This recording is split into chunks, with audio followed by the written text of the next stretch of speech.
bonsoir à tous. Donc, je suis Marie Tournier, je suis psychiatre à l'hôpital Charles-Perrin à Bordeaux et je vais commencer par remercier les organisateurs de cette conférence, la librairie Mola, le CHU de Bordeaux et le centre hospitalier Charles-Perrin. Je les remercie de nous permettre de vous parler ce soir de santé mentale et de psychiatrie. Donc, la crise sanitaire que nous venons de traverser a provoqué des bouleversements dans notre vie quotidienne, a réduit nos interactions sociales et a accru, de ce fait, et mis en lumière la souffrance psychique dans notre société. Cependant, depuis longtemps, l'OMS alertait du fait que la charge des troubles mentaux continue de croître et d'avoir des conséquences majeures sur la santé, sur les plans social, économique et des droits de l'homme dans tous les pays du monde. Donc, en septembre 2021, se sont tenues en France les Assises de la santé mentale, dont l'objectif affiché était de faire sortir le sujet de la santé mentale et de la psychiatrie de la confidentialité et du domaine réservé des experts. Pour débuter, il me semble important de définir quels sont ces concepts, la santé mentale et la psychiatrie, parce que leurs frontières ne sont pas toujours très claires. La santé mentale est définie par l'OMS comme étant plus que l'absence de trouble mental. Il s'agit d'un état de bien-être dans lequel une personne peut se réaliser, surmonter les tensions normales de la vie, accomplir un travail productif et contribuer à la vie de sa communauté. La santé mentale est le fondement du bien-être d'un individu et du bon fonctionnement d'une communauté. On voit donc bien que la santé mentale est non seulement plus que l'absence de trouble mental, mais qu'on peut aussi avoir une bonne santé mentale alors qu'on présente un trouble mental bien équilibré et qu'on peut avoir une santé mentale dégradée alors qu'on ne souffre pas de trouble mental. Santé publique France a défini 3 dimensions, la santé mentale positive dont je viens de vous parler, et 2 troubles de la santé mentale, on pourrait les appeler comme ça, d'une part la détresse psychologique réactionnelle et les troubles psychiatriques. La détresse psychologique réactionnelle correspond à des symptômes fréquents, le plus souvent anxieux ou dépressifs, transitoires, qui surviennent dans le contexte d'événements stressants et qui ne nécessitent pas de soins médicaux. On peut accompagner ces patients, on peut leur proposer des prises en charge psychosociales. Les troubles psychiatriques sont de durée variable, de sévérité variable, et eux relèvent d'un diagnostic et d'action thérapeutique d'une prise en charge médicale. J'ai mis un peu de temps pour trouver une définition qui me convienne de la psychiatrie. Le plus souvent, les définitions de la psychiatrie sont plutôt floues. Spécialité médicale qui prend en charge les troubles psychiatriques. Et celle qui m'a paru la plus précise et la plus correcte est celle de l'Association des médecins psychiatres du Québec. Elle commence par dire que la psychiatrie est une spécialité médicale au même titre que la cardiologie ou la chirurgie, ce qui veut bien dire que la psychiatrie partout dans le monde a les mêmes problématiques de légitimité au sein des spécialités médicales. La psychiatrie se consacre au diagnostic, à la prévention et au traitement des maladies mentales. Elle utilise une approche biopsychosociale qui combine à la fois une compréhension de la biologie du cerveau, de la psychologie de l'individu et des effets de sa situation sociale. Un trouble psychiatrique correspond à un ensemble de dérèglements de la pensée, des émotions et du comportement. Il résulte de l'interaction de facteurs biologiques, génétiques, psychologiques et sociaux qui mènent à des perturbations du fonctionnement cérébral. Ce qui est important de comprendre, c'est que la vulnérabilité de chaque individu pour les troubles psychiatriques est différente, mais que la maladie peut se déclarer chez n'importe lequel d'entre nous, pour peu que nous rencontrions des facteurs de risque suffisants. Ainsi, les maladies psychiatriques sont très fréquentes et en France, en 2018, 340 000 personnes ont été hospitalisées en psychiatrie à temps complet et plus de 2 millions de patients ont été suivis en consultation dans les centres médico-psychologiques, c'est-à-dire les centres de consultation ambulatoires qui dépendent de l'hôpital public, ce qui représente une hausse de 1 million dans les 30 dernières années. À cette activité clinique publique, il faut ajouter l'activité clinique de plus de 6 400 psychiatres libéraux la psychiatrie qui est faite par les médecins généralistes et les services de psychiatrie qui sont offerts par les services médico-sociaux comme les espaces santé étudiants par exemple. Ainsi, chaque année en France, une personne sur 5 présente un trouble psychiatrique, soit 13 millions de personnes. C'est le premier poste de dépense de l'assurance maladie. Et sur la vie entière, un tiers de la population présente au moins un trouble psychiatrique léger à modéré et 7 à 8% un trouble sévère. Si on élargit la focale, dans le monde, l'OMS considère que 264 millions de personnes souffrent de dépression, 45 millions de troubles bipolaires et 20 millions de schizophrénie. Les troubles les plus fréquents sont les troubles anxieux et les troubles dépressifs qui correspondent dans cette étude à peu près 10% de la population en Europe occidentale. Non seulement les troubles psychiatriques sont très fréquents, mais ils ont des conséquences importantes. Ils appartiennent aux 10 premières causes de handicap et de mortalité dans le monde. On estime le poids des maladies en additionnant les années vécues avec un handicap et les années de vie perdues, ce qu'on appelle les DALI.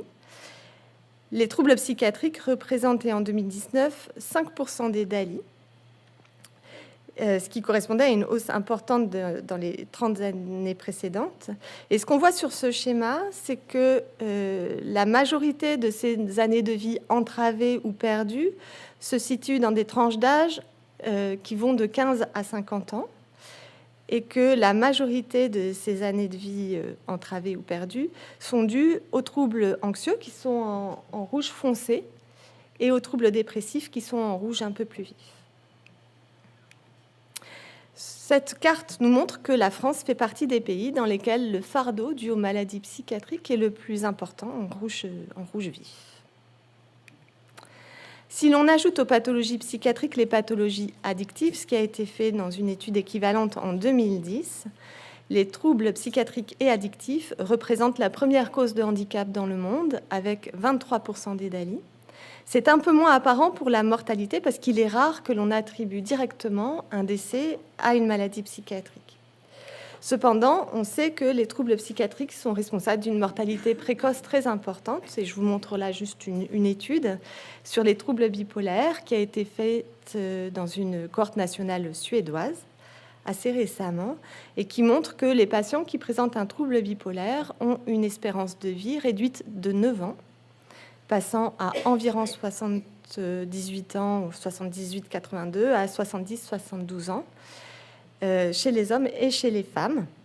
Et les causes de décès en excès dans cette population sont des causes de décès dites naturelles, les pathologies cardiovasculaires, le diabète et des pathologies pulmonaires avant les accidents et le suicide. Ainsi, lorsqu'on présente un trouble bipolaire, on a 9 ans de vie perdus, 12 ans de vie en bonne santé perdus et 14 ans de vie professionnelle perdus en moyenne. Donc les troubles psychiatriques sont très fréquents, ils ont des conséquences importantes pour les individus et la société, mais ils sont méconnus, souvent déconsidérés, avec des conséquences toxiques pour les patients, bien sûr, mais également pour leur entourage et les soignants qui les prennent en charge. Je vous ai mis là quelques phrases glanées ça et là. Les troubles psychiatriques sont une réaction normale à un événement malheureux. Les troubles psychiatriques sont une faiblesse morale, un manque de volonté. Un malade psychiatrique est irresponsable, incapable. Les psychiatres sont bizarres, ils sont paresseux. Les psychotropes créent une dépendance. Les psychotropes sont incompatibles avec la santé à long terme. Ces a priori et cette méconnaissance ont une conséquence directe qui s'appelle la stigmatisation. Il est évident que les patients vivent des comportements discriminatoires. Ils sont exclus de certains groupes sociaux, ils peuvent faire face à une certaine hostilité. Mais la discrimination va plus loin. Les patients vivent une discrimination dans leur vie quotidienne avec des difficultés d'accès au travail, au logement. Ils vivent une discrimination même dans le système de santé, avec des prises en charge de moins bonne qualité, une augmentation de la morbidité et de la mortalité chez ces patients déjà très fragiles. Ils sont victimes d'autostigmatisation, c'est-à-dire qu'ils ont eux-mêmes intégré les préjugés de la société dans laquelle ils ont grandi, avec une diminution de l'estime de soi, un repli affectif, un repli social, une diminution de ce fait de la qualité de vie, une réticence à demander de l'aide et une inobservance aux traitements qu'on leur propose, puisque ces traitements ont une mauvaise réputation. Et enfin, il y a une autre conséquence qui s'appelle la stigmatisation associative et qui, elle, va concerner leur entourage, qui va être isolé, et les soignants qui s'occupent d'eux, avec un manque d'attractivité de la psychiatrie au sein des disciplines médicales, ce qui va renforcer les inégalités d'accès aux soins. La stigmatisation a des conséquences, tout d'abord l'isolement des patients, mais également des conséquences sur leur santé avec un retard des soins non psychiatriques, du fait de l'autostigmatisation et de l'absence d'écoute de la part des soignants et du déficit d'examen et de traitement de pointe. Il existe également un retard des soins psychiatriques puisque les symptômes sont méconnus par les patients et leur entourage. Ils vont être banalisés jusqu'à ce qu'ils s'aggravent et les psychiatres n'apparaissent généralement pas comme des recours fiables. Non seulement il existe un retard de l'accès aux soins psychiatriques, mais il existe également une sous-utilisation des soins psychiatriques du fait de la stigmatisation. L'OMS alerte sur le fait que les systèmes de santé n'ont pas encore réagi de manière adéquate face à la charge que représentent les troubles mentaux et sur le décalage énorme qui existe dans le monde entre le besoin du traitement et sa mise à disposition. Ainsi, elle évalue que plus des 3/4 des patients qui souffrent de troubles mentaux ne sont pas pris en charge pour leur pathologie dans les pays à faible revenu et près de la moitié dans les pays à revenus élevés. C'est dommage parce que la psychiatrie, c'est une discipline médicale moderne qui dispose de moyens thérapeutiques efficaces et complémentaires. Les médicaments psychotropes, tout d'abord, mais également des techniques d'électrostimulation, l'éducation thérapeutique, des psychothérapies qui ont montré leur efficacité dans certaines indications, comme la thérapie cognitive et comportementale, la psychothérapie interpersonnelle dans la dépression, les techniques de résolution de problèmes dans la crise suicidaire, par exemple. La psychiatrie a également développé de nouveaux dispositifs de soins, à l'instar des autres disciplines médicales, ce qu'on appelle le virage ambulatoire. Et la psychiatrie a développé également des hospitalisations au domicile, des hôpitaux de jour de crise, des équipes mobiles et des structures de réhabilitation psychosociale qui sont plus dynamiques, plus efficaces et qui arrivent plus précocement dans le parcours des patients. Ainsi, la psychiatrie est aujourd'hui en mesure de proposer aux patients des soins de précision et individualisés. Alors, je prendrai juste un exemple qui est l'efficacité des médicaments psychotropes, qui paraît évident, qui est quotidiennement remise en question par nos patients dans notre pratique. Et nous n'avons pas à rougir de l'efficacité de nos médicaments, puisque dans cette diapositive qui a été montrée au dernier congrès français de psychiatrie par le professeur Vieta, les antidépresseurs apparaissent plutôt plus efficaces que des médicaments régulièrement admis, qui sont les médicaments de l'asthme, du diabète, de l'arthrite, de l'Alzheimer ou du cancer. Non seulement ces médicaments psychotropes sont efficaces sur les symptômes, mais ils sont également efficaces sur les conséquences des maladies psychiatriques. Et dans cette étude sur la mortalité dans le trouble bipolaire, on voit que les patients qui sont non traités ont 30% de risque de surmortalité par rapport aux autres patients, quel que soit le traitement qu'on leur propose. Et c'est également le cas dans la schizophrénie. On voit à droite que les patients qui ne reçoivent pas de traitement antipsychotique ont la surmortalité la plus élevée dans les groupes de traitement. La psychiatrie, c'est aussi une discipline scientifique avec une recherche de pointe dans des domaines variés et passionnants, que sont les neurosciences, l'immunopsychiatrie qui est en plein développement, la neuroimagerie, la génétique, l'épidémiologie, les sciences humaines et sociales, bien sûr. Donc, on voit que les troubles psychiatriques sont à la fois très fréquents, qu'ils ont des conséquences lourdes pour les individus et la société, mais qu'ils sont méconnus, qu'ils sont déconsidérés. Et c'est pour ça qu'au travers le monde se sont développés des Mad Pride, des marches des fiertés. La première édition française s'est déroulée à Paris en juin 2014. Donc, j'ai marqué là quelques extraits du manifeste. C'était un défilé pour le respect et la dignité des usagers de soins en santé mentale, pour dénoncer la stigmatisation, les préjugés, pour informer et pour montrer combien c'est absolument normal d'être fou et que la souffrance psychique est le lot commun de l'humanité. Je crois que ce manifeste fait bien le lien avec les communications des orateurs suivants, le professeur Fatseas et le professeur Gaillard. Je vous remercie de votre attention. Bonjour à tous. Donc, je me présente aussi à mon tour. Donc, je suis Mela Fatseas, je suis psychiatre et addictologue et je suis responsable du pôle d'addictologie du CHU de Bordeaux et du centre hospitalier Charles Perrins. Donc, à mon tour, je vais commencer par remercier la librairie Mola et bien sûr le CHU de Bordeaux de m'avoir sollicité pour participer à cette soirée. Donc, je vais poursuivre cette introduction générale dans la continuité de la présentation de Marie Tournier pour vous parler un petit peu plus de la question de la vulnérabilité vis-à-vis des troubles psychiatriques.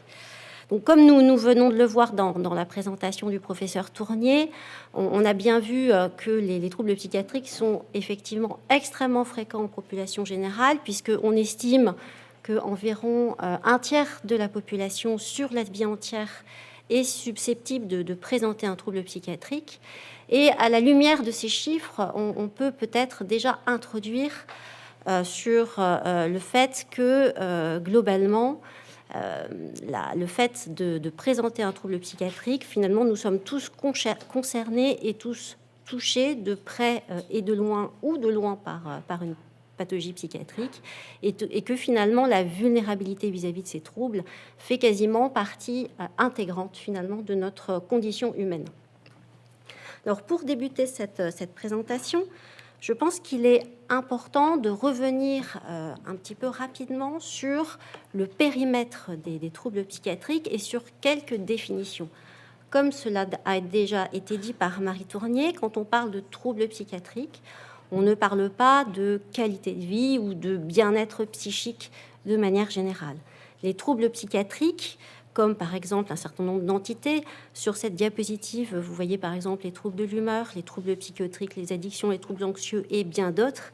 Et bien sûr, ce n'est pas une liste exhaustive, mais il faut bien avoir en tête que ces troubles vont correspondre à des définitions médicales bien précises. Et en fait, ces définitions, ces critères diagnostiques sont référencés dans des classifications internationales et dans des manuels de référence, comme par exemple le manuel DSM-5 qui fait partie qui correspond à la classification internationale américaine des troubles mentaux, ou encore la classification internationale des maladies de l'OMS, par exemple, donc la CIM, qui en est aujourd'hui à sa 11e version. Alors, l'utilisation de ces manuels est un élément important puisqu'il résulte finalement de la volonté de pouvoir utiliser un langage commun entre les professionnels de la psychiatrie, entre les psychiatres et aussi avec les patients. Et avant tout, cela avait également comme objectif de pouvoir développer finalement des critères diagnostiques objectifs pour pouvoir, au niveau finalement international, pouvoir réaliser des collectes de données sur les troubles psychiatriques en termes particulièrement de prévalence, mais également pour essayer de mieux connaître les facteurs de risque et de mieux connaître l'évolution de ces maladies dans les différents pays du monde. Donc, si on veut revenir sur une définition très simple, en lien avec ce qui vous a déjà été présenté, c'est que donc, les troubles psychiatriques, de façon générale, donc, vont se manifester par tout un ensemble de perturbations en termes d'émotions, de pensées et de comportements. Mais si on veut résumer un petit peu des caractéristiques générales, c'est que l'ensemble de ces troubles vont être caractérisés par l'expression de symptômes qui peuvent être à première vue relativement banals, que nous expérimentons tous en vie quotidienne, comme la tristesse, l'anxiété ou certains comportements de consommation, par exemple. Mais cette expression clinique, elle va être caractérisée par un niveau d'intensité qui va être particulièrement important, le fait qu'il va y avoir une persistance dans le temps de ces symptômes et surtout l'existence d'un impact avec une souffrance cliniquement significative pour la personne et un impact dans différents domaines de la vie du sujet, à la fois psychologique mais aussi social, donc avec une altération très importante du fonctionnement général de la personne. Un autre élément important, c'est l'âge d'apparition de ces troubles psychiatriques de façon générale. On est sur un début d'apparition qui est plutôt précoce dans l'enfance, dans l'adolescence, voire pour certains troubles dans l'enfance, avec un pic d'apparition globalement pour l'ensemble des troubles psychiatriques entre 15 et 25%. Et on voit par exemple sur la courbe violette ici, ça représente la courbe des addictions, ça va faire partie des troubles qui vont avoir plutôt un début en fin d'adolescence et début d'âge adulte. En tout cas, on comprend bien que c'est une période d'apparition qui va particulièrement impacter le développement d'une personne et qui peut potentiellement, au fil de son évolution, avoir un retentissement qui va être extrêmement important et invalidant.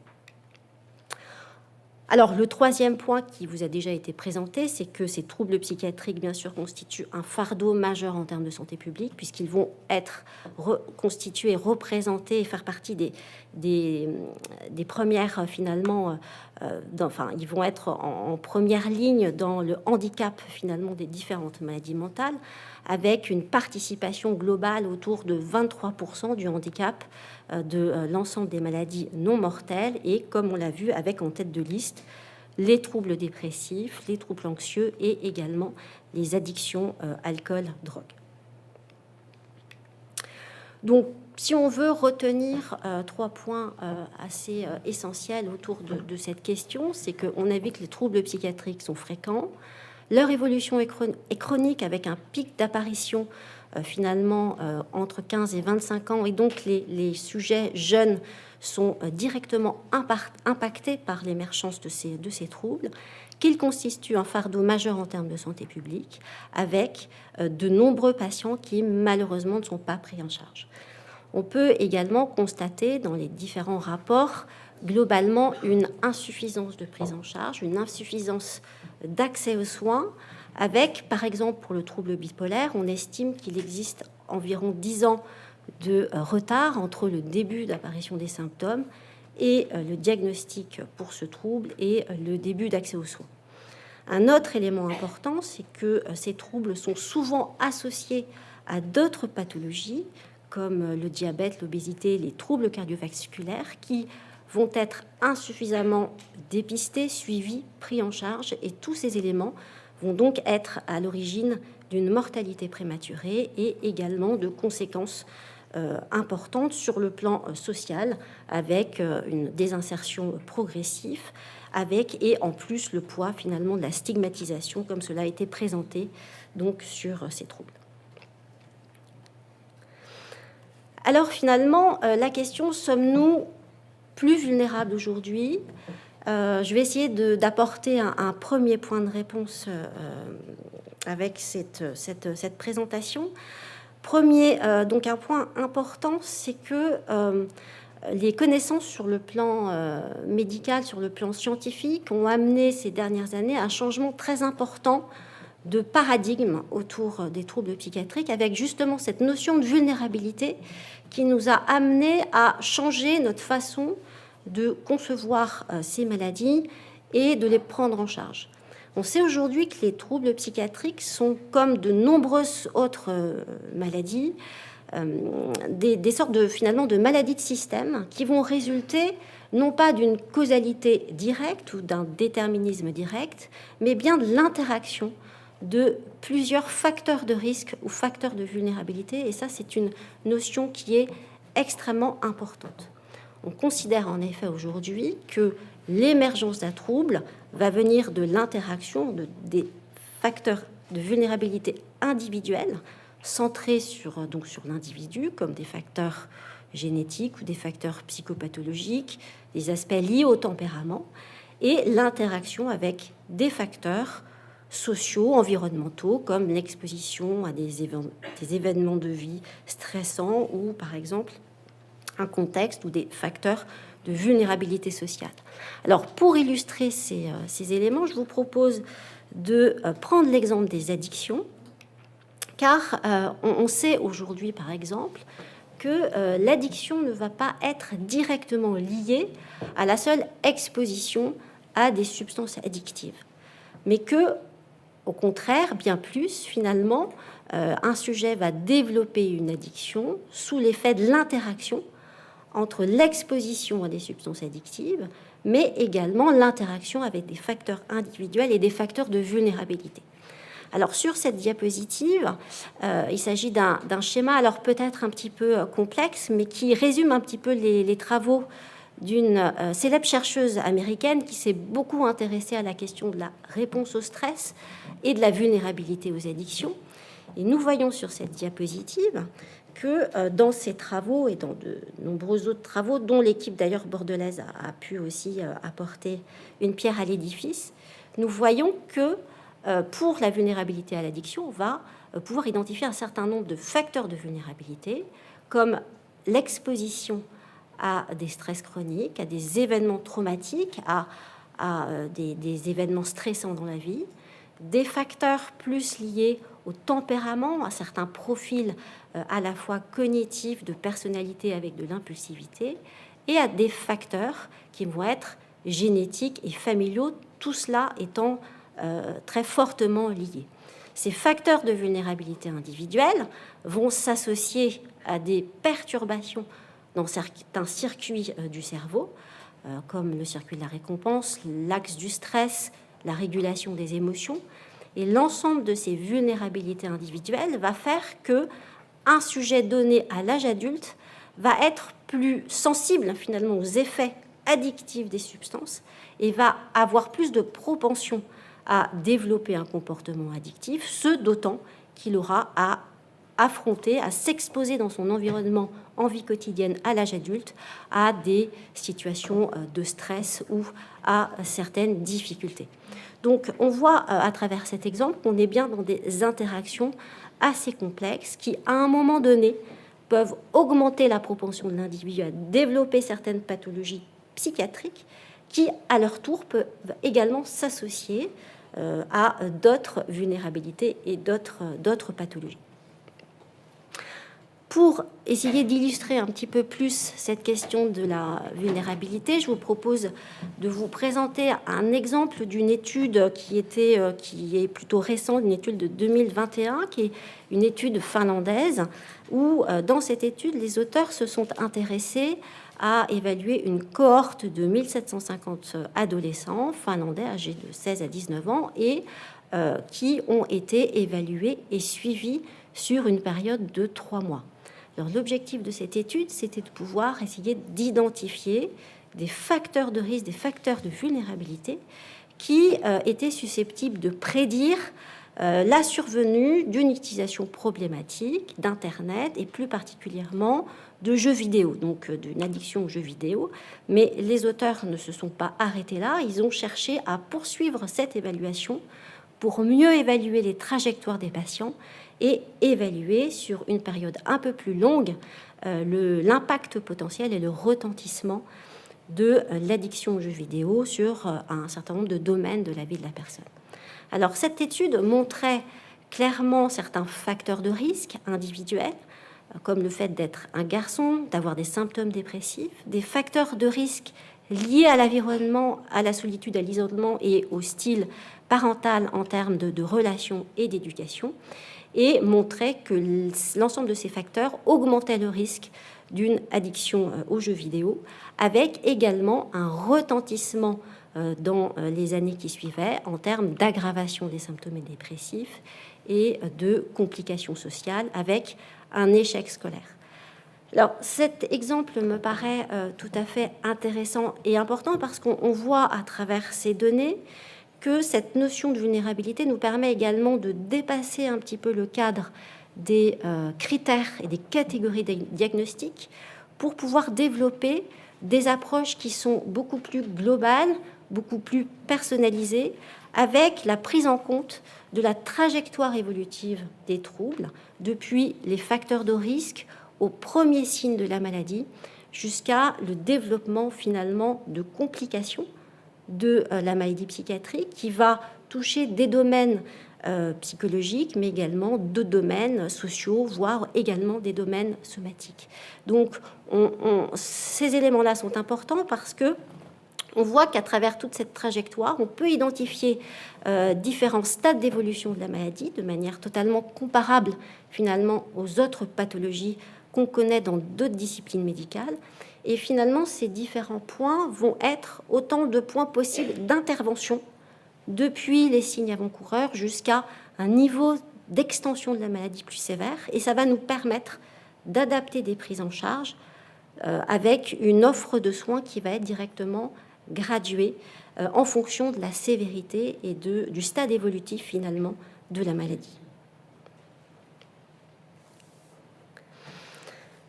Alors pour finir un petit peu d'illustrer cette question de vulnérabilité, je peux m'empêcher de redire un petit peu un mot sur l'impact de la pandémie du Covid-19 sur l'expression des troubles psychiatriques, puisque, comme vous le savez, ça a fait l'objet de nombreuses communications dans la presse et de nombreuses études, à la fois au niveau national et international, qui ont globalement toutes montré une augmentation très significative de la prévalence des troubles, et en particulier, chez les plus jeunes, des symptômes dépressifs, des troubles du sommeil, mais également des pensées et des comportements suicidaires. Ces données permettaient également d'identifier que l'augmentation de cette prévalence était associée à des facteurs de risque individuels, des facteurs de risque psychosociaux en lien avec des difficultés financières, l'exposition à des stress, en lien en particulier avec des violences intrafamiliales ou des violences conjugales. Alors, ces données ont également été répliquées dans d'autres pays, dans d'autres cohortes, en particulier aux États-Unis, donc à travers également une autre étude qui évaluait la prévalence des épisodes dépressifs avant et après la pandémie, c'était en 2020, et qui montrait là encore une augmentation extrêmement importante en rose de la prévalence des troubles dépressifs qui était augmentée d'un facteur 3 durant cette période. Ces données montraient également que cette augmentation de la dépression était particulièrement importante chez les femmes qui étaient en difficulté financière et exposées à un certain nombre de facteurs de stress.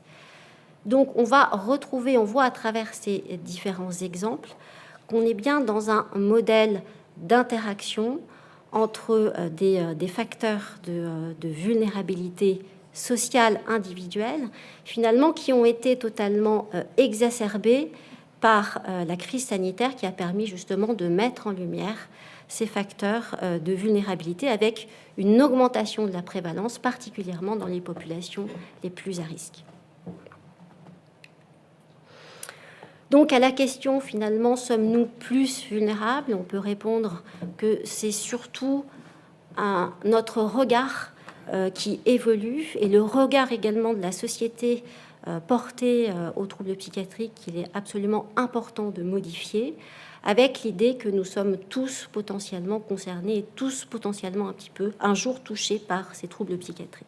L'évolution des approches permet aujourd'hui d'avoir, comme on l'a vu, une approche beaucoup plus personnalisée, centrée sur des facteurs de risque individuels et sur des trajectoires, avec une approche beaucoup plus globale, évolutive, qui prend en compte tous les stades de la maladie pour pouvoir proposer des prises en charge le plus graduées possible et le plus personnalisées.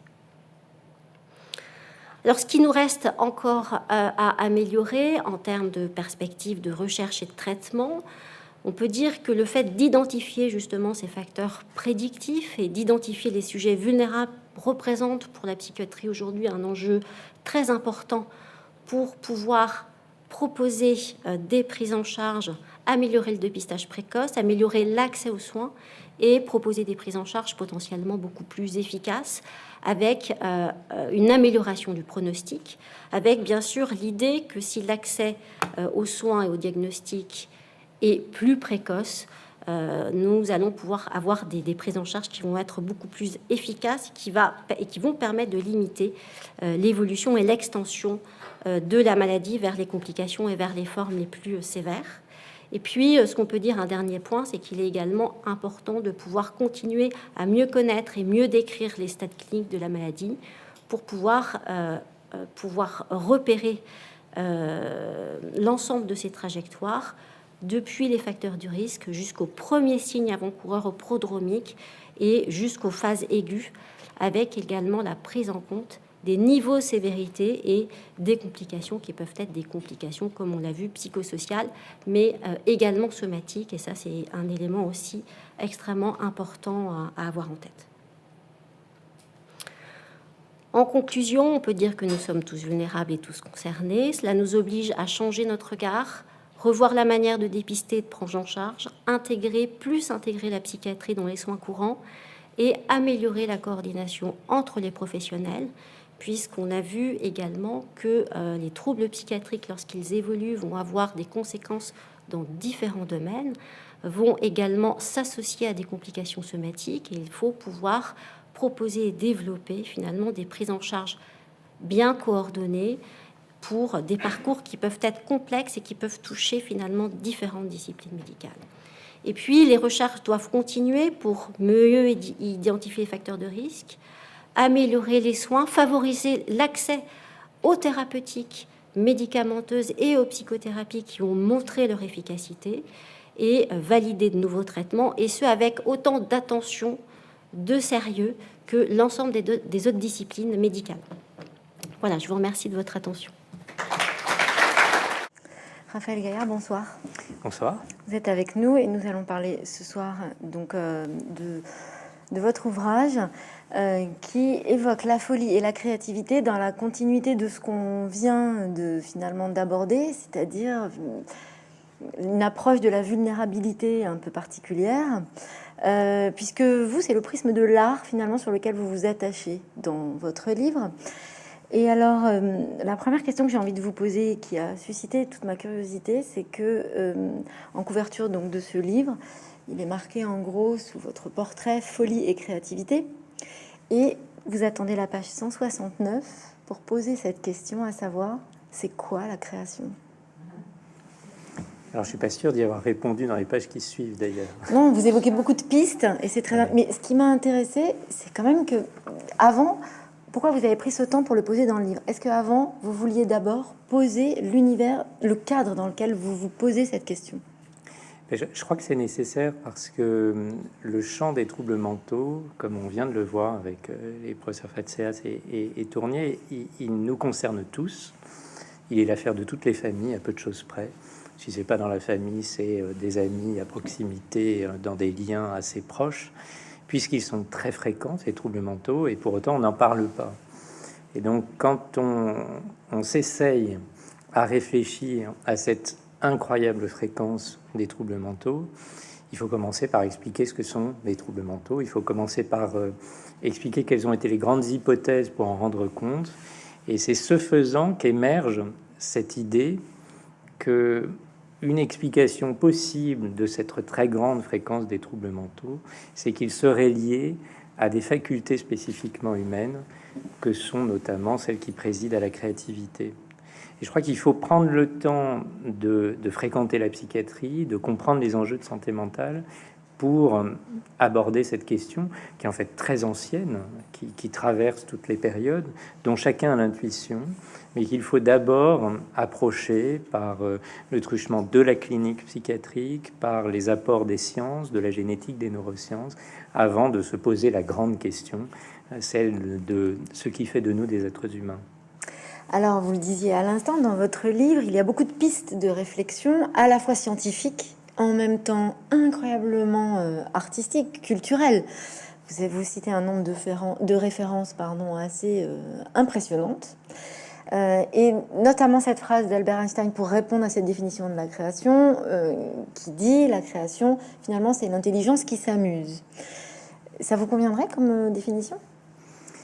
Elle a le mérite, en tout cas, de positionner les choses du côté du bien-être ou du côté de quelque chose qui serait heureux. Alors, comme on va le voir, on va en discuter, la créativité passe aussi par des moments très difficiles et pas uniquement par ce pétillement, cette joie de l'intelligence décrite par Einstein. Mais c'est vrai qu'on voit bien chez Einstein, dans cette définition, quelque chose de l'ordre du plaisir de penser et du plaisir de l'invention. Alors, donc vous l'avez dit à l'instant, Votre livre est intéressant puisque ce prisme scientifique est toujours éclairé par une approche très humaine qui est celle finalement de votre lien à vos patients.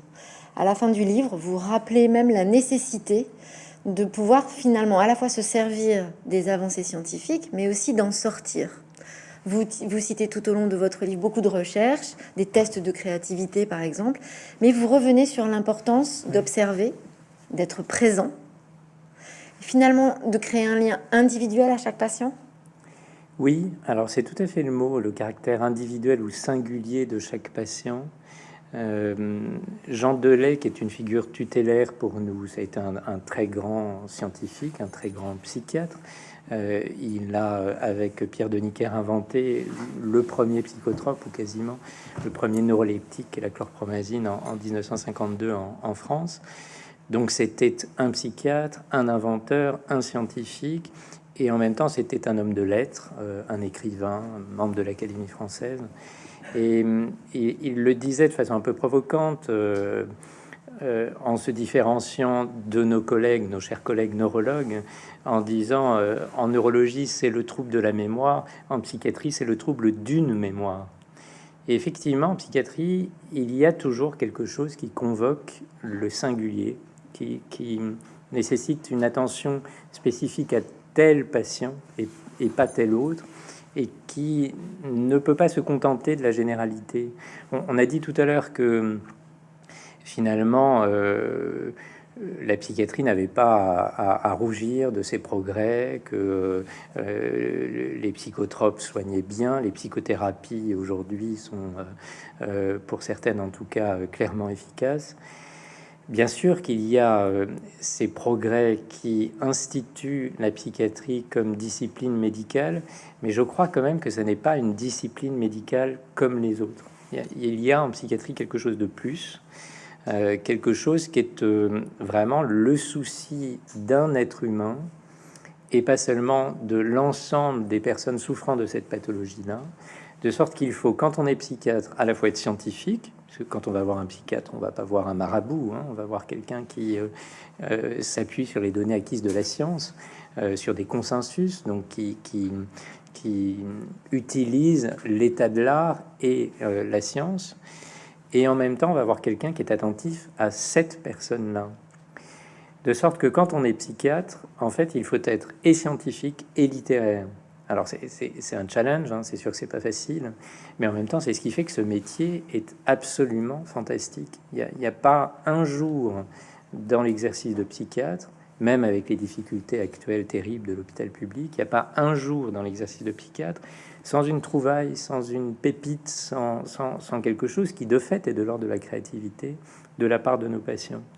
Et ça, il faut souligner ce caractère profondément humain et enrichissant humainement de l'exercice de la psychiatrie, en assumant sa difficulté, être scientifique et littéraire, mais aussi sa richesse, être scientifique et littéraire. C'est ce que vous appelez l'étonnement sincère dans votre livre?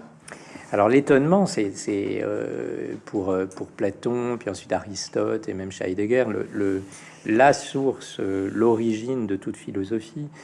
Et le mot lui-même, étonnement, est étonnant, hein, puisque il est pas loin du coup de tonnerre, hein, dans son étymologie. Attonare, c'est quelque chose de l'ordre de recevoir la foudre. L'étonnement, en fait, c'est une attitude qui prend le temps de voir ce qu'il y a de surprenant, d'étonnant dans la situation à laquelle on est confronté. Il y a quelque chose qui n'est peut-être pas la suspension du jugement. Certains philosophes vont aller jusque-là, autour de la suspension du jugement, ne pas juger. Je crois que c'est difficile en fait, mais c'est ce premier temps d'arrêt qui constate le caractère surprenant de ce que l'on observe et qui mobilise toute son attention pour l'entendre et le soigner. Vous êtes psychiatre. On connaît vos travaux aussi parce que ça fait un moment que vous œuvrez pour justement vulgariser ces maladies-là. Et dans ce livre-là, vous revenez sur le fait que l'atypicité aujourd'hui a une place différente, mais que cette atypicité, elle a aussi des travers, puisque vous faites référence à l'art brut, vous faites référence au surréaliste, vous faites référence à finalement une image de l'atypicité, qui ne prend pas tout à fait en compte la réalité, à savoir le génie qui serait associé aux maladies mentales. Vous rappelez quand même que c'est avant tout lié à une souffrance.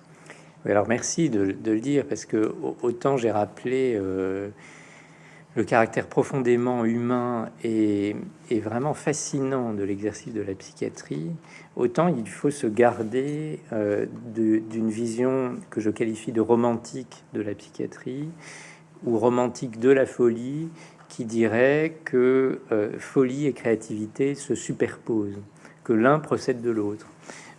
Et qui ne verrait finalement dans la folie, dans les troubles mentaux, que la matrice de l'œuvre d'art, et donc un chemin indispensable qui réussit, qui s'accomplit dans l'œuvre d'art. Et ça, je pense que c'est un piège terrible qu'il faut déconstruire. Alors, on ira, je pense, dans le détail de cette déconstruction, mais il faut commencer par dire que cette vision romantique néglige le fait qu'il est avant tout question de souffrance, et que ça n'est pas parce qu'il y a fascination pour ce que l'esprit humain peut créer et ce que l'on observe dans la pathologie psychiatrique, que l'on oublie l'immense souffrance qui accompagne ces troubles mentaux. Et je pense qu'il faut se méfier, c'est un peu le sens de la réflexion, de ce lien folie et créativité. À la fois, il a l'air de dire quelque chose de vrai, j'en ai parlé tout à l'heure et nous en reparlerons, et en même temps c'est un piège, parce que à cette aune, nous pourrions dire que eh bien c'est formidable, celui qui délire n'est finalement que notre semblable, voyant l'univers différemment du plus grand nombre. Or c'est pas du tout ça. Celui qui délire, c'est une personne qui souffre terriblement. Et qui cherche, comme il le peut, une façon justement de sortir de cette souffrance. Dans votre livre, vous avez beaucoup d'images qui nous permettent, quand on n'est pas spécialisé en psychiatrie, d'accéder à ce système de pensée. Vous racontez par exemple que le cerveau, on pourrait imaginer que c'est une salle des machines avec voilà, différents ordinateurs qui seraient tous responsables, liés les uns aux autres, et que en l'occurrence là, c'est une histoire de prisme entre l'intérieur et l'extérieur qui pourrait enrayer la machine, et que c'est à ce moment-là que ça prendrait une ampleur considérable dans le cerveau. Pardon, je dois vraiment... Oui, mais prenons le temps de fréquenter cette métaphore informatique. Le cerveau, c'est un organe d'une complexité incroyable. C'est entre 80 et 100 milliards de neurones, et chacun établit 1000 à 10 000 connexions aux neurones avoisinants. Donc c'est des millions de milliards de connexions, et ça change à chaque instant. C'est-à-dire que c'est un organe ultra plastique, ça veut dire qu'il se modifie au gré des expériences à chaque instant. Évidemment, à ce niveau de complexité, il faut que l'orchestration fonctionne. Il faut qu'il y ait quelque chose qui donne une forme d'homogénéité à cette assemblée gigantesque de neurones qui discutent entre eux au nombre de connexions que j'ai évoquées. Et si on utilise la métaphore informatique, ça veut dire que la myriade d'ordinateurs spécialisés, puisque notre cerveau est spécialisé avec telle région servant à telle chose, telle autre à telle chose, et bien cette myriade d'ordinateurs connectés, il faut pas seulement qu'ils fonctionnent chacun, il faut qu'ils soient coordonnés les uns avec les autres. Il faut qu'il y ait quelque chose d'homogène, quelque chose qui donne ce qu'on appelle un flux de conscience qui fonctionne et qui est un rythme qui ne soit pas désarticulé. Et justement, l'une des pathologies reines de la psychiatrie, la schizophrénie, on en a parlé tout à l'heure, la schizophrénie, c'est une maladie qui affecte 1% de la population générale. On y reviendra tout à l'heure, c'est à peu près à la même fréquence, sous toutes les latitudes et toutes les longitudes, ce qui est en soi étonnant. Cette schizophrénie, elle est caractérisée justement par une forme de dislocation de ce fonctionnement homogène du cerveau. Le mot schizophrénie lui-même, dans son étymologie, schizo coupé et phrénos l'esprit, dit cette rupture, quelque chose qui se sépare, quelque chose qui se dissocie et qui fait que un fonctionnement habituellement harmonieux entre les différentes régions du cerveau se désorganise, se déstructure, ce qui fait naître un symptôme qui est celui qui donne son nom à la schizophrénie, la division. On appelle ça la dissociation.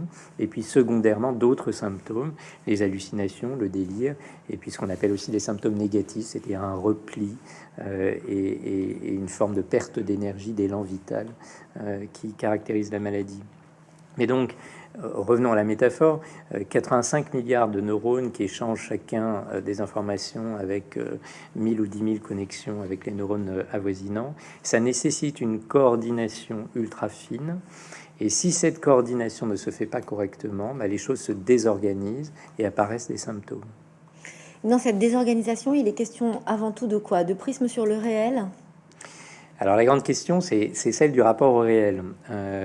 Et une fois qu'on a utilisé cette métaphore informatique, alors c'est pas qu'une métaphore d'ailleurs, hein, une métaphore, le terme est équivoque, c'est quelque chose qui peut s'opérationnaliser. Aujourd'hui, il existe vraiment des travaux de neurosciences cognitives et même de neurosciences computationnelles qui visent vraiment à modéliser le fonctionnement du cerveau de la façon la plus réaliste possible. Donc ça n'est pas qu'une métaphore, hein, c'est vraiment une démarche scientifique.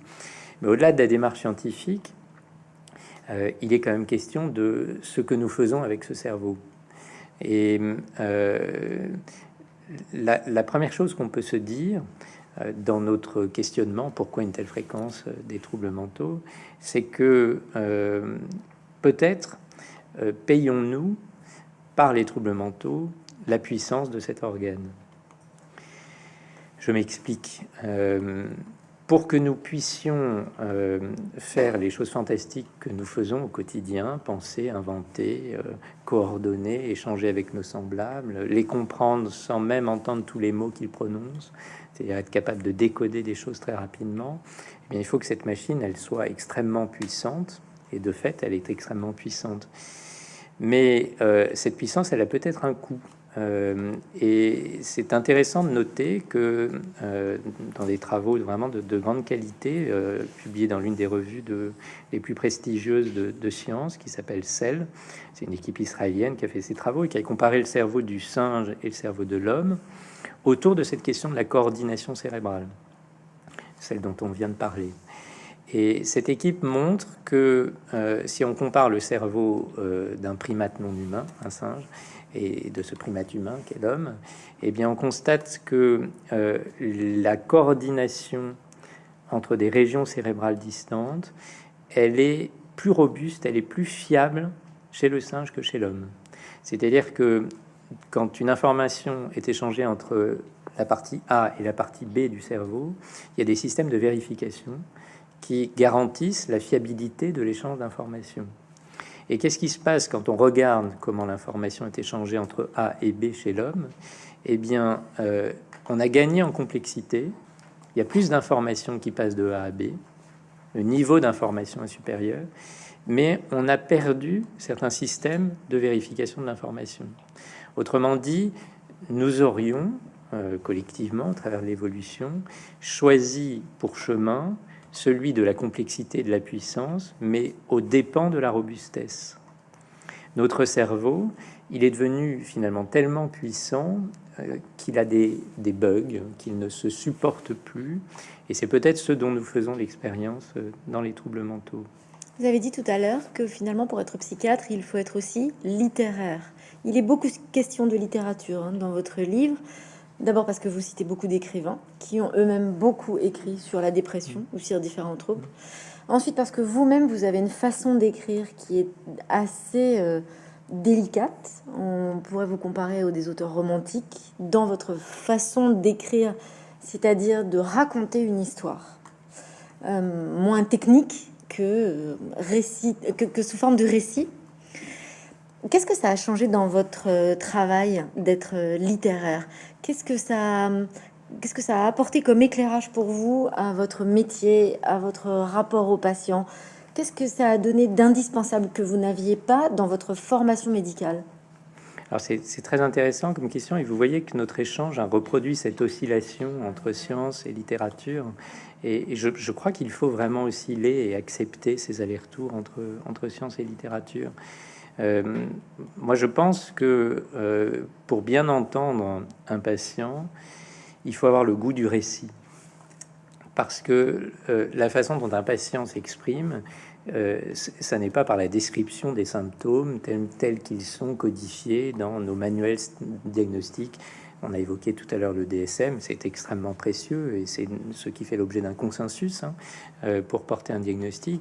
Mais c'est évident que le patient qui vient et qui souffre, il ne va pas faire la liste des symptômes tels qu'ils sont rassemblés dans ces manuels diagnostiques. Il va faire le récit d'une vie.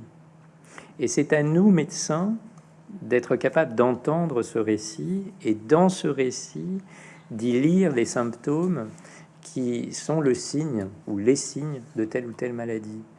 Autrement dit, dans l'exercice de la psychiatrie même, il faut une attention au récit parce que la matière même de l'exercice de la psychiatrie, c'est ce qu'un patient raconte. Et si on n'a pas ce goût-là pour le récit des patients, bah évidemment, on passe complètement à côté. On essaye de regrouper des symptômes en les repérant ici ou là, mais en ratant ce qui fait l'essentiel, le récit du patient. Donc, dans l'exercice de la psychiatrie, il faut ce goût du récit. Alors, vous avez évoqué tout à l'heure aussi la question du rapport au réel. Et je crois qu'il faut qu'on poursuive un peu sur ce point.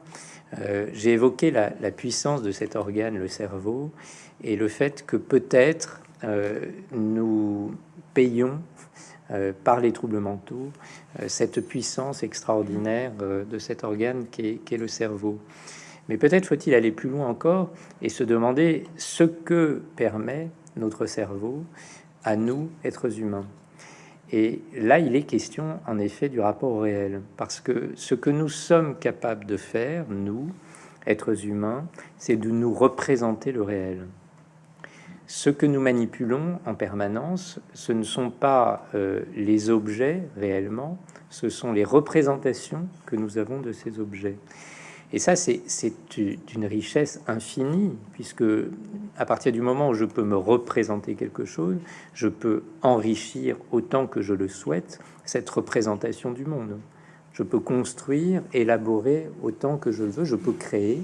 Et en fait, penser, c'est déjà un acte de création. Alors c'est vraiment ce que nous, êtres humains, faisons probablement mieux que toutes les autres espèces. Nous avons cette faculté de nous représenter le monde. Mais ça n'est pas là aussi sans conséquence et sans risque, parce que en nous représentant le monde, eh bien, nous devons accepter de l'avoir perdu de vue, puisque ce que nous manipulons, ce sont des représentations des choses et non les choses. Eh bien, en quelque sorte, nous sommes orphelins du réel. On peut presque se demander si la chute du paradis, ça n'est pas ça en fait. Ça n'est pas avoir perdu l'accès au réel en se mettant à penser et donc en étant capable de recréer le monde. C'est un pouvoir de création, et c'est aussi ce qui peut nous tromper, parce que si je ne manipule pas le réel, mais des représentations du réel, eh bien je peux m'égarer, je peux dériver, je peux dérailler, je peux délirer, je peux prendre des vessies pour des lanternes, je peux prendre une production de mon propre cerveau pour quelque chose qui vient de l'extérieur, et c'est l'expérience que font nos patients lors d'une hallucination. Donc, à nous représenter le réel, on va un peu plus loin que la seule mécanique du cerveau, on va jusqu'à la philosophie, jusqu'à ce que nous permet cet organe à nous représenter le réel. Nous avons gagné une infinie liberté, mais nous avons aussi perdu quelque chose qui nous arrimait, qui nous ancrait dans la réalité, et qui fait que nous pouvons nous égarer. Et nos patients, c'est toujours intéressant parce que dans leur discours, on le perçoit à de multiples occurrences. Finalement, ils ont même une utilisation des mots qui parfois est un tout petit peu différente de l'utilisation commune de ces mots. Un peu d'ailleurs comme le poète a une utilisation des mots qui n'est pas exactement celle du commun des mortels. Et c'est surprenant d'entendre ce propos de nos patients qui encore une fois n'est pas étranger à la poésie, même s'il ne fait pas œuvre. Nos patients ne sont pas de grands poètes, ce sont des personnes avant tout qui souffrent, et avec des moments de poésie.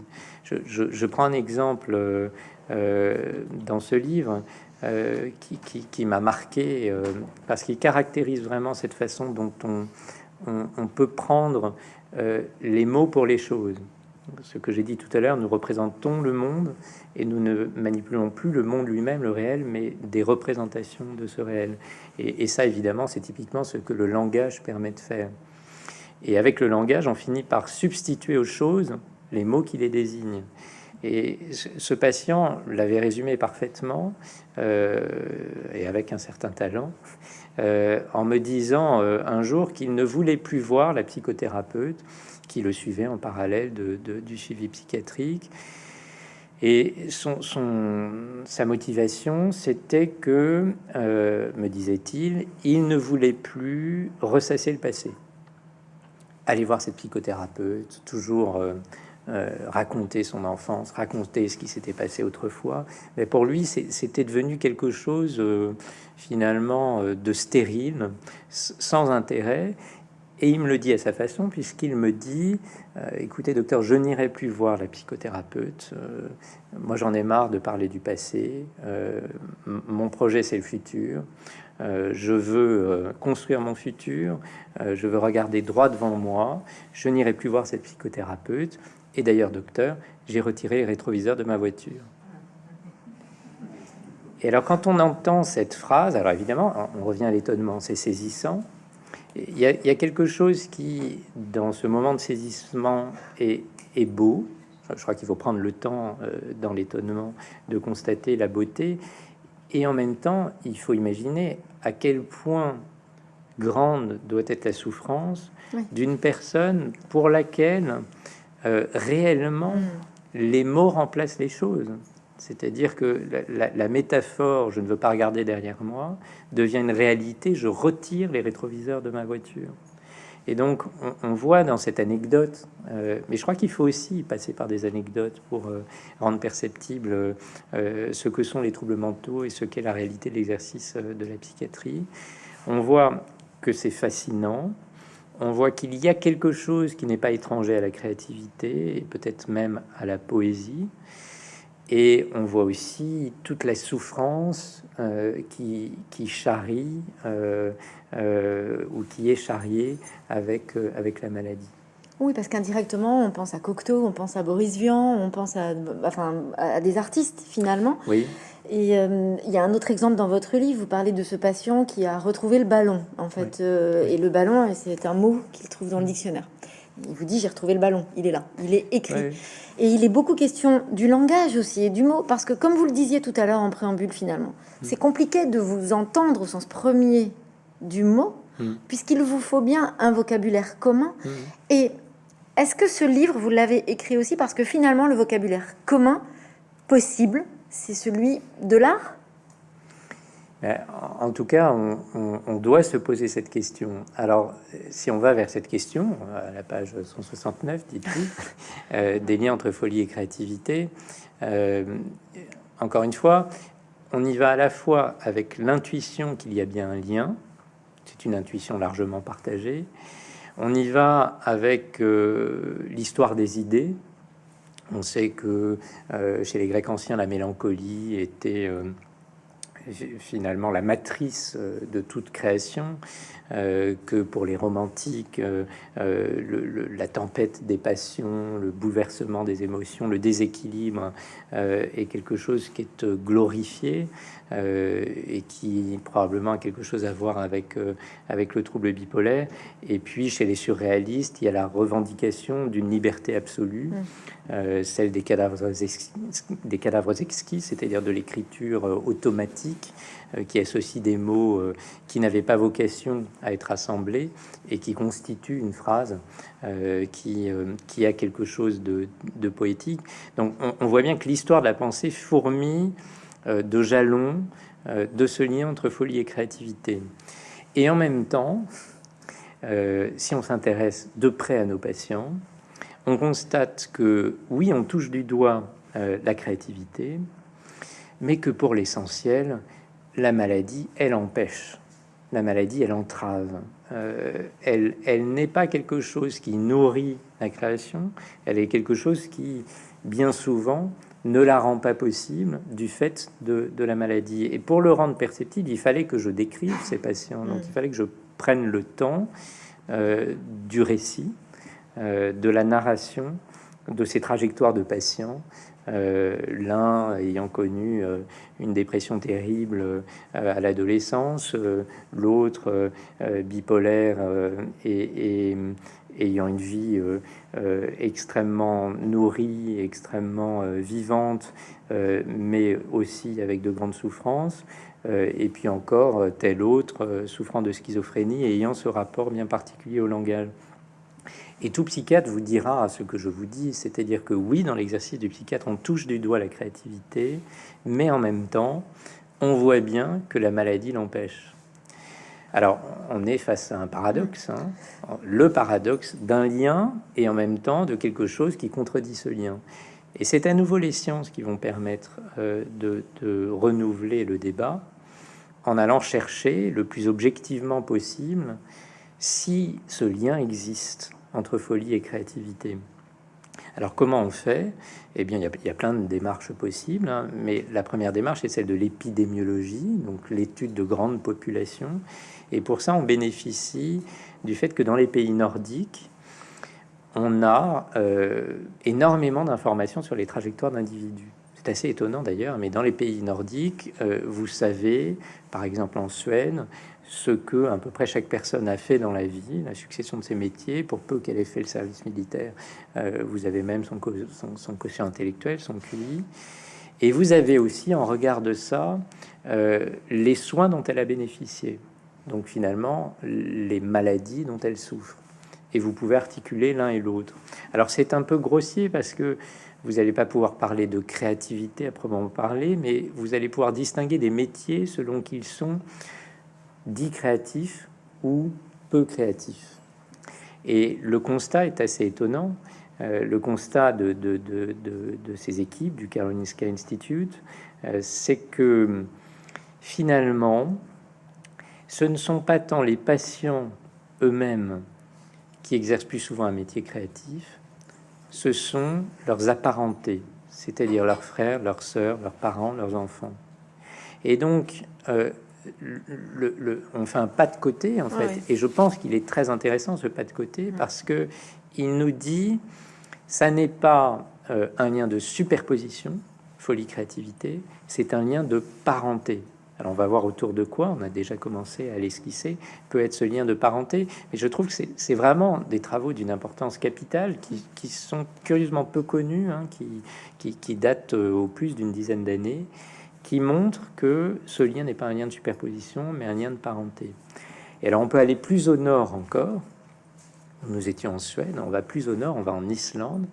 Alors l'Islande, il y a une particularité, c'est une île avec peu d'habitants, et sur cette île, nous disposons du génome d'un grand nombre d'individus, c'est-à-dire quasiment 100 000 Islandais sur les 300 000, ce qui est spectaculaire, hein. Et l'Islande a même fait le choix de rendre, sous des conditions éthiques très précises, hein, accessibles ces informations, ce qui en fait une sorte d'Eldorado de la recherche génétique, puisqu'on a énormément d'informations. Cette fois, on n'a pas seulement la trajectoire de vie des individus et les soins dont ils ont disposé, on a même le génome. Alors, qu'est-ce qu'on peut regarder dans le génome? On peut regarder les gènes en lien avec les troubles mentaux. Alors, on l'a peut-être pas dit tout à l'heure, il n'y a pas un gène de la schizophrénie ou de l'addiction à la cocaïne ou du trouble bipolaire, comme il existe un gène de la mucoviscidose. Il y a une série de gènes qui reprennent le titre de notre rencontre aujourd'hui, des gènes de vulnérabilité. Ça veut dire que quand vous êtes porteur de ce gène, vous avez un risque un peu plus élevé, un peu seulement plus élevé, que dans la population générale, d'être atteint de cette maladie. Et si vous prenez l'ensemble des gènes, une sorte de constellation de gènes, vous pouvez même calculer un score, qui est un score de vulnérabilité, qui dit que si vous êtes porteur de cette forme-là au lendemain de la crise Covid, si nous sommes au lendemain, nous pourrions parler de variants de ce gène. Donc, si vous êtes porteur de ce variant-là, plus ce variant-là, plus ce variant-là, vous avez une augmentation du risque de tel trouble mental de tant de pourcents. Très faible augmentation, mais statistiquement significative. Alors, qu'est-ce qu'on fait avec cette constellation de gènes? Eh bien, on va s'intéresser à nouveau à la créativité. Et là aussi, on va le faire de façon un peu grossière. On va le faire là aussi sur le métier qu'exercent les personnes. Et qu'est-ce qu'on constate? Et là, c'est encore plus étonnant que les travaux d'épidémiologie des Suédois, c'est que les scores de vulnérabilité aux troubles mentaux prédisent le fait d'exercer un métier créatif. Alors, je clarifie. Ça veut dire que quand vous avez des scores un peu plus élevés que dans la population générale, la probabilité que vous soyez artiste peintre ou musicien est un peu plus élevée que dans la population générale. Et à l'inverse, la probabilité que vous soyez comptable ou pêcheur, alors c'est la représentation que les Suédois ont d'un métier n'étant pas lié à la créativité. C'est discutable, hein. Les Islandais, pardon. C'est discutable. Mais bon, acceptons cette méthodologie. Eh bien, la probabilité d'exercer ces métiers de comptable ou de pêcheur est un peu diminuée par rapport à la population générale. Et donc, vous voyez que les Suédois nous montrent qu'il y a un lien de parenté entre folie et créativité, et c'est vraiment intéressant parce que on se détache de la superposition qui nous collait au basque et qui nous gênait en fait, pour aller vers un lien de parenté. Et ce lien de parenté, grâce aux Islandais, est même un lien qui s'inscrit dans notre ADN, celui qui fait de nous des êtres humains. Alors, partant de là, on a donc fait un pas de côté. Ça n'est pas un lien de superposition, c'est un lien de parenté. Et ce lien de parenté, il s'inscrit dans notre génome. Alors, autour de quoi est ce lien de parenté? Alors, remontant dans le passé, il est intéressant d'aller suivre le chemin de ces variants de gènes qui nous exposent à devenir malades et de voir d'où ils viennent. Et là, il existe aussi des travaux fascinants qui nous montrent, par exemple, que ces variants de gènes qui nous exposent donc à être malades, eh bien, ils sont plus souvent dans le génome, dans les parties qui nous différencient de l'homme de Néandertal, que dans celles que nous avons en commun. Vous savez que l'homme de Néandertal et l'homme que nous sommes, l'Homo sapiens, ont vécu au moins pendant une période ensemble, jusqu'à moins 30 000. Et le génome est assez proche. Il y a plein de caractéristiques passionnantes de l'homme de Néandertal. Mais il est vraiment intéressant d'aller constater que, en quelque sorte, dans l'évolution, eh bien, ces gènes qui nous exposent à être malades, ou qui augmentent faiblement le risque, pour être plus exact, eh bien, ils sont de notre côté, du côté du sapiens. Ils sont du côté de l'homme de connaissance, ils sont du côté de notre espèce. Donc, on a un paysage général qui nous dit ce lien folie et créativité, c'est pas un lien de superposition, c'est un lien de parenté. Ce lien de parenté, il s'inscrit dans notre ADN, et cet ADN, il remonte aux grandes bifurcations qui ont fait de nous des êtres humains, celle qui nous différencie de l'homme de Néandertal en tant qu'Homo sapiens, et puis j'ai dit tout à l'heure, pour ce qui est des neurosciences, dans des caractéristiques de notre fonctionnement du cerveau qui nous différencient des primates non humains, en nous ayant fait choisir la complexité plutôt que la robustesse. Alors, ce sera ma dernière question, Raphaël Gaillard, malheureusement, parce qu'on n'a pas beaucoup de temps et il y aurait beaucoup à dire sur votre livre. Mais quand on lit votre livre avec toutes les explications que vous venez de donner et que vous détaillez et développez dans ce livre, quand même, quand on a terminé, on se pose cette question en se demandant si finalement le monde virtuel qu'on a créé aujourd'hui ne serait pas favorable au développement des maladies mentales, puisque on s'interroge en tout cas, comme vous le faites en première page, votre première ligne est un doute. Vous posez cette question en disant j'ai un doute. Et quand on a terminé votre livre, on a un doute en se disant mais alors quoi finalement on sait, à force de s'éloigner du réel, en rentrant dans un monde de plus en plus virtuel, est-ce que quelque part on n'est pas partie prenante pour brouiller soi-même notre propre cerveau et s'enfoncer dans les maladies mentales? Alors c'est une vraie question de prospective. Qu'est-ce qu'il va se passer à mesure que notre univers est de plus en plus virtuel et aussi de plus en plus complexe et que nous nous hybridons avec cette technologie? Si on suit le raisonnement que j'ai suivi, qui est de dire que nous payons par les troubles mentaux les facultés qui font de nous des êtres humains, c'est-à-dire la puissance de notre cerveau et de notre capacité de penser, alors on est tenté en effet de se dire que en augmentant encore la puissance des êtres humains, nous payerons ce prix de façon plus élevée encore. C'est une hypothèse, mais je pense que à la racine, si je puis dire,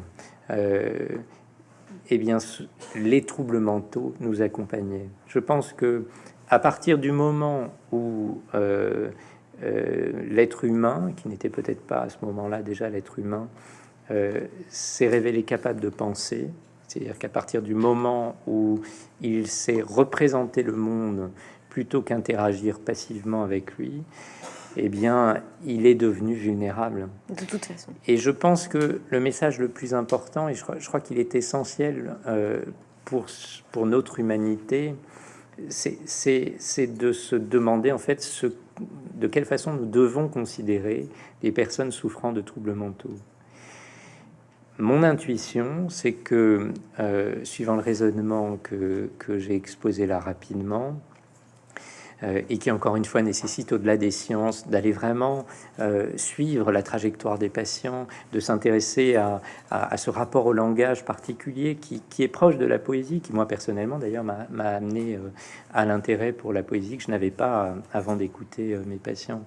Eh bien, il faut prendre le temps de cette réflexion, mais il faut aussi se demander quelles sont les conséquences de cette réflexion. Et si, de fait, nous devons considérer que les troubles mentaux sont le prix à payer pour ce qui fait de nous des êtres humains, alors il nous faut placer ceux qui souffrent de troubles mentaux au centre de notre société, puisqu'ils sont le témoin de ce qui fait de nous des êtres humains. Et donc je pense qu'il y a dans cette réflexion quelque chose de profondément éthique. Le terme est peut-être galvaudé aujourd'hui, celui du mot éthique, en tout cas celui de notre humanité, qui consiste à dire que si les troubles mentaux sont le prix à payer pour les facultés extraordinaires des êtres humains, alors plaçons les êtres qui souffrent de troubles mentaux au centre de notre société. Merci Raphaël Gaillard. Merci à vous.